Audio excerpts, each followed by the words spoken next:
Hello friends, welcome back to Figure Study and by extension NemeSeptember with, you guessed it, another Nemesis Prime. Today we're looking at the Perfect Effect PE-DX11B Dark Warrior. And this is essentially a remold, slight retooling of their, Core Magnus was the one that I did a video on, which you can check out up there. There are definitely some things about this that are a little different, and in some cases I think preferable. There are a couple of issues that I have with this, though, which I'll get into a little bit later. But overall, not a bad compact little Prime, a bad compact little Nemesis, really. The vehicle mode has some really nice detailing on it, lots of silver all over the place, and then some of this not quite teal, it's more of like a light blue metallic color. I don't know what it is with the third parties. I'm going with the light blue metallics for Nemesis's, or Nemesis, whatever. But, no, it's a pattern. But yeah, there's some really nice detailing on here that is very much Optimus Prime, with like the box cab and the smokestacks and the obvious robot legs tucked away in the back. Fuel cans are a little flat, which is fine. I mean, it's, it's just surface detail, it's not functional. It's a toy, so it's not going to ever be functional. There are a couple of things about this sculpt that are a little bit disappointing in how it's broken up. One thing is this tab just sticking up off the top here. I know why that's there for the engineering purposes, like this is part of what holds the torso to the lower part of the body. So functionally that needs to be there, but it is kind of a shame that it's just sticking out of the top of the truck cab a little bit. It's kind of awkward looking. Also, this hinge here breaks up that nice metallic blue line, and I don't really know how they could have done that differently, because, that's a ratcheting hinge. They really couldn't paint that, but the placement's not ideal. And of course, obvious robot legs are obvious. Still, on a surface level, looks totally fine, but, getting in there, kind of nitpicking a little bit, it's not ideal. What is pretty ideal, though, is this nice blood red that they got for the windscreen there.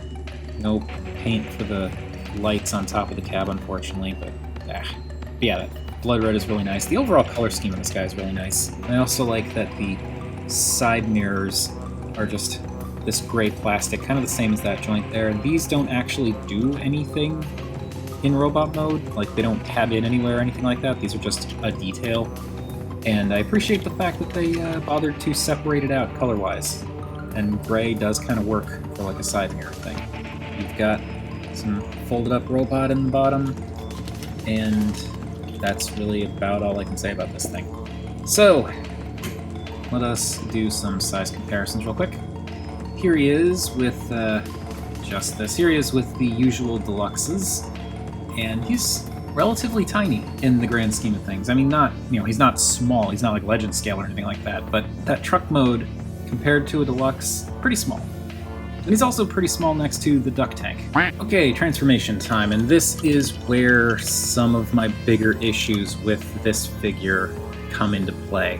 I'm gonna fast forward through it like I normally do, but you're probably going to notice, even when I'm fast forwarding, that I kind of run into problems when it comes to this area here, with regards to keeping the smokestacks in an out-of-the-way position, and also simply detaching this area here, because well, I'll get into it in robot mode, but basically, what's going on here, not ideal. Anyway, robot mode.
Okay.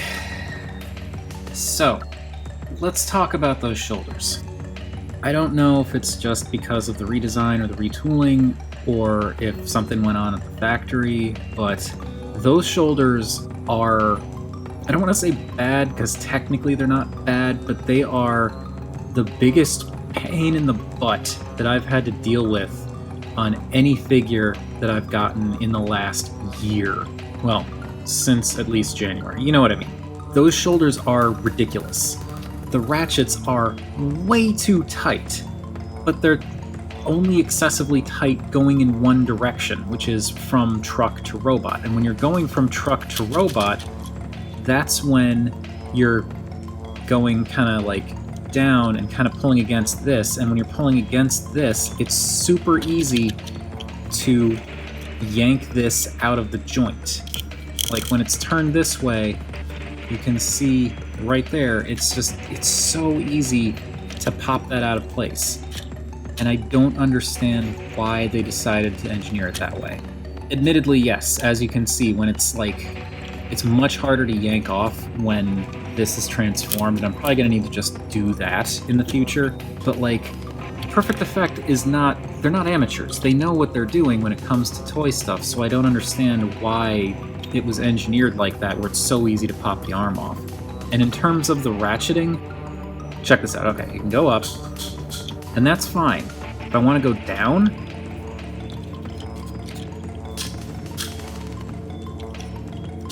you see how much force I have to apply to do that? That's kind of ridiculous. I'm disappointed. I'm not angry so much as disappointed, because this guy is an actually really neat little action figure that transforms into a truck cab. The truck cab does have its flaws, but like, it's not bad. I feel like aesthetically it's more pleasing than, say, Classics Prime, but that transformation makes it a lot less fun for me to transform, and it's just the shoulders. Everything else is fine. I don't understand why that's such a thing. I don't know, again, maybe the problem is just me, and what I need to do is fold down the smokestacks first. Maybe that's the hack to this whole transformation, I don't know. But regardless, those shoulder ratchets going down are absurdly tight, and I don't understand why it's just going in the one direction. Whatever, I'm spending way too much time talking about this guy's shoulders. As an actual Nemesis, this is great. This is basically a standalone release of the figure, or one of the figures that they did for that, I forget what it's called off the top of my head. I'll probably add a little thing at the bottom of the screen there, but it's a set that they released 2 versions of recently-ish, where you've got basically this guy in a different color scheme, possibly a different chest, and he comes with a trailer that can turn into either a jet type thing or into armor for this figure. I kind of wanted the set that looked like Godjinrai, but I ended up deciding not to because it's just going to take up a lot of space. But the standalone figure is something that I really wanted, and I just didn't want to pay $100 and something, like $120, $150 to get the figure plus the trailer. So I was really happy when I saw that they released this figure as a standalone, because I liked the additions that they made to the design, with like the little fold-down fuel tanks, the fold-up bits to clean up the shoulders, the smokestacks going off the shoulders instead of that weird kind of folding things around the chest. And in Nemesis colors, absolutely, I am there. In addition to that, he also comes with some added accessories, which I know I don't normally talk about, but he has this blue Energon-ish axe that you can put in one hand, and he has his blaster, and those can go into his hands as you do. This one pegs under, and you can have him, with his weapons, and that's pretty darn cool. I don't mind these accessories. The one that was kind of the real icing on the cake for me, though, is the third accessory that he comes with that supposedly is some kind of special thing. I don't really understand why it's considered special, but he comes with one of these, one of the Perfect Effect swords that can become an axe, and I wanted one of these for a while, and this thing is taller than he is by a not insignificant amount, and it's great. And in addition to that, we can use this with another Perfect Effect figure that I've got, which we'll look at in a minute, but even just like this. This is completely ridiculous, absolutely absurd, and I absolutely love it for being so absurd. Yeah, I love that. I love that a lot. And I'll just unpeg his hand because it's easier. And break this, not break, but like pop that joint, swing this around, and there are these little tabby things here that'll slide in here, so we clip those in, and that turns the giant sword into a giant axe. I mean, this wasn't the only reason I got it, because like I said, I did want this figure specifically. I thought that this mold, that was a really cool mold, and I was absolutely down to get it in Nemesis colors. But this thing, definitely a heck of a plus. I'll just give him his gun back for now. So aside from all that stuff, let's start actually talking about the figure. How about that? There is some really nice detailing here. I like the breakup with the legs here, where it's not really a lot going on color-wise. It's mostly just, or exclusively just, the silver in the toes and the silver in the shins.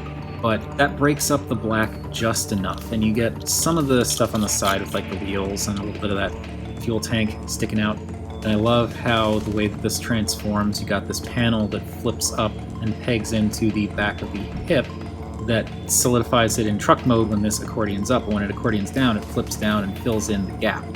I wish these clicked into place, because these are really easy to bump out of place, but whatever. Anyway, moving on to the deco. The thighs and pelvis are like this gunmetal-y color, but this is like the plastic. Like, this is not painted, this is entirely the color of the plastic, but I think it works, and it works in conjunction with the black really, really well. And then you get little hints of that metallic blue in some places in the upper body, like in the pelvis area here, in the chest, and in the forearms. The deco is admittedly minimal, but I think it works really well. I feel like more of the money for this figure goes into the accessories and the parts rather than the paint, and that's fine, because there's not a ton of paint on this thing, but it's in the right places. And that chest looks fantastic. I love the kind of stylized belly grill that they gave him. Plus, of course, those crimson red windows. And the actual truck cab is on his back.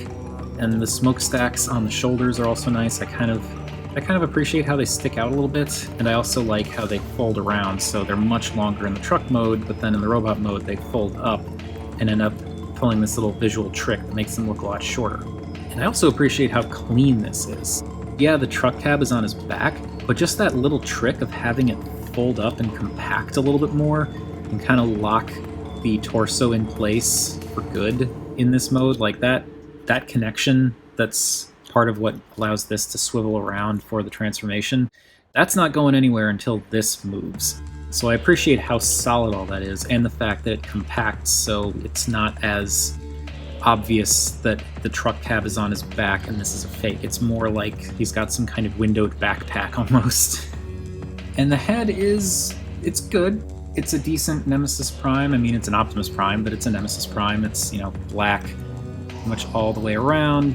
And then you've got that telltale crest on the top and the faceplate and the eyes. Of course, the faceplate is silver and the eyes are red. It's a good color scheme. The thing that I think is weird to me about this head is the fact that that's an awful lot of nose sticking up behind that faceplate. I feel like the faceplate either needs to come up a little higher or have the eyes and nose kind of down a little bit further. It just kind of looks like his mask is slipping off his face, and I've seen way too much of that recently. It's not the best, but it's fine. It's passable, and also when I'm looking at this guy, I'm more looking at his entire presence rather than just the head. And the big thing with this, in addition to it just looking pretty slick, is the fact that it is very posable. I already went over the up and down motion on the shoulders, and then of course you get the rotation around this way. You get kind of a butterfly, but kind of not. You can kind of fold this out of the way if you want to rotate it forward like that, but then it kind of looks unsightly. There is the bend at the elbow and rotation just above the elbow. The fists can rotate because they're just pegged in, like they can just pop out. That's from the original mold that he had interchangeable hands. This version does not come with extra hands. You just have these hands and the weapons. Those can swivel around, and you also get this very clicky ratchet joint for the wrist that goes up and down. Unfortunately, you cannot go down further than this, but you could potentially swivel it around this way, and then this way, and then angle it down like that if you wanted to do like pointing swords forward poses or something like that. I don't know. Actually, let's keep the arms up, and also I missed the head. So yeah, the head is on a ball joint, so it's got a lot of range. Really nice tilt, really nice up and down, and of course the swivel. Now the waist is where I really enjoy this figure because you do get the rotation, but you also get some back crunch and some forward crunch, which is very nice. You can kind of hinge this up, and it looks really awkward, but you can kind of see how how that whole mechanism works in there. And it's not that dissimilar from what we've seen with, like, say, the Magic Square, Light of Freedom, or I think even MP44. I think they have kind of a similar armature setup for the ab crunch. The legs go forward pretty darn well. That's past 90, go back. Also a little past 90, out very, very far. There is the thigh swivel. There is a single jointed knee, but it does bend pretty darn far. Oh, wait, no, I lied. You can see that it is actually a double joint. So if we get the two joints working, then you get very deep knee bend. That's nice. And then for the toes, you can go down, up, and some tilt. So he is quite posable. It's mostly those ratchets. Well, no, it's entirely those ratchets. Those ratchets in the shoulders are just too freaking much. I really wish that they had done something just a little bit different with those. Because as it is now, it's, I don't dislike him, he's just a little too fiddly for my taste. It's kind of weirdly limited in places, let's say. And just the ratchets on those shoulders make me less inclined to want to do anything with regards to, like, super extreme posing or transforming him all that often. Which is sad, considering that this is a very fun, very playable character. It's just those shoulder ratchets are such a pain to work with. Anyway, comparing him to the usual suspects again, this is one of the things that really impresses me with this toy, because as we saw in vehicle mode, he's, roughly deluxe size. And he stretches out a lot. I mean, granted, a lot of that is those legs telescoping out, so they don't quite double in length, but they do get pretty big. But I like how he compacts so nicely that he actually seems kind of small compared to a deluxe, and then when you get him in his robot mode, he's definitely a lot bigger. Before we bring out the duck tank, I figured I should bring out the other perfect effect figure I was talking about, because his sword actually works really nicely with Nemesis Gorira. Yeah, tilt this just a little bit more. You can see how well that works there. It's not as absurdly big in Gorira's hands as it is in Dark Warrior's hands because, look at them. The size discrepancy is pretty substantial. But I still really like how that works as an additional accessory for a completely different perfect effect figure that I have. And actually, just for the heck of it, I'm curious, so let's bring Skytread back in here, because I'm curious about something. And then we'll wrap this up. I'm wondering if this will work with 5mm. It does! Nice. So, yeah, that's holding in there. So yeah, this extremely absurdly huge sword will totally work in regular 5mm ports. That's pretty darn cool, so it means I can use it for other figures in addition to Nemesis Gorira if I wanted to do that. I like that. And lastly, here he is with the duck tank. And that is going to do it for Perfect Effects Dark Warrior. This figure is neat, he's just got a few caveats that are a little bit kind of annoying. I don't dislike him, I don't regret getting him, I just wish that some of his issues were not there, which I think is fair, right? It's not terrible, it's just I guess it's not what I'm used to with Perfect Effect.